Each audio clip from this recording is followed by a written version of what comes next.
Hola muchachos, en esta sesión vamos a ver la Guerra de Texas, que fue en el periodo de 1835 a 1836.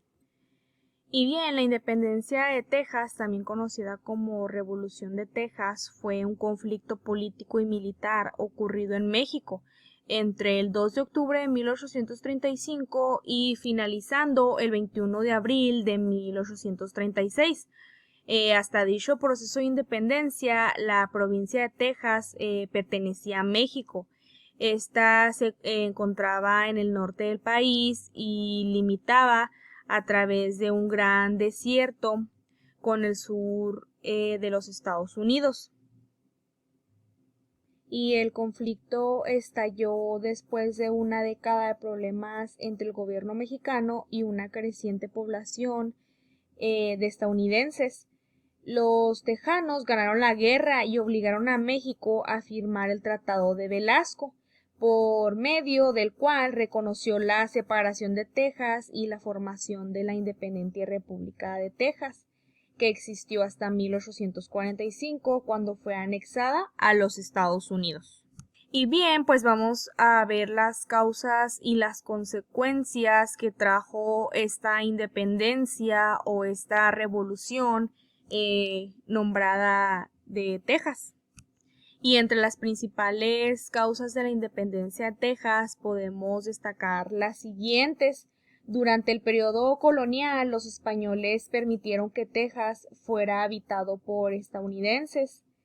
Y también al independizarse México, continúa este permiso hasta que por cada mexicano había 10 norteamericanos.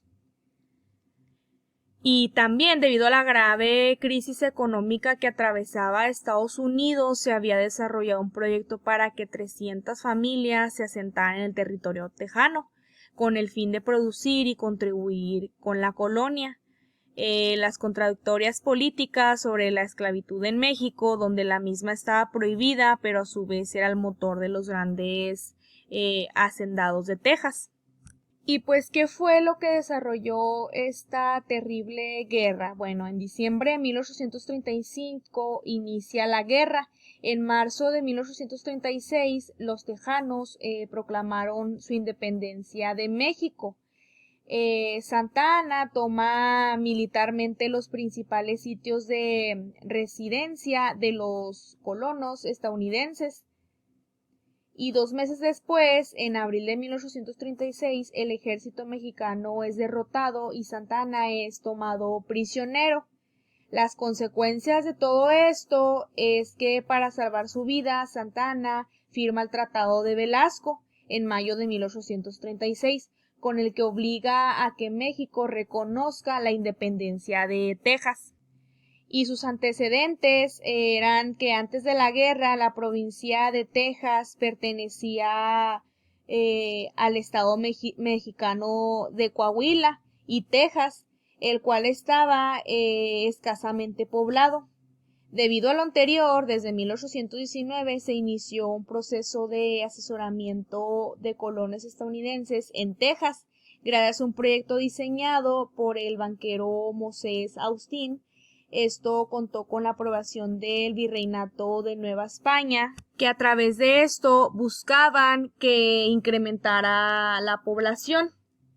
Y luego de la independencia mexicana, con la aprobación de la nueva república, los estadounidenses pronto se convirtieron en una mayoría. Para 1834 ya había un estimado de 30,000 estadounidenses habitando en Texas, en contraste con alrededor de 7,800 mexicanos.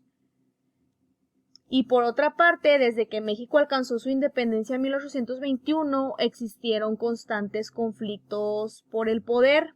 En 1833 tomó el poder por primera vez el presidente Antonio López de Santana, quien llegaría a ocupar el cargo entre 1833 y 1844. El gobierno de Santana se caracterizó por un creciente centralismo y debilitada autonomía de las regiones. Y en 1835 estalló la Revolución de Texas o Guerra de Independencia de Texas, debido al creciente centralismo en México y al desconocimiento de la Constitución de 1824. Ahora, por último, veamos las consecuencias que fueron atrayendo esta guerra.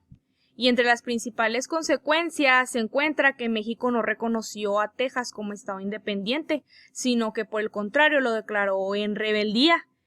Y también Estados Unidos amplió su extensión territorial, adquiriendo en 1845 el estado de Texas y además territorios vecinos, lo cual desató una guerra entre México y Estados Unidos en 1846. También se desprestigió al presidente mexicano Antonio López de Santana, quien fue obligado a firmar el Tratado de Velasco y el cese de las hostilidades con Estados Unidos.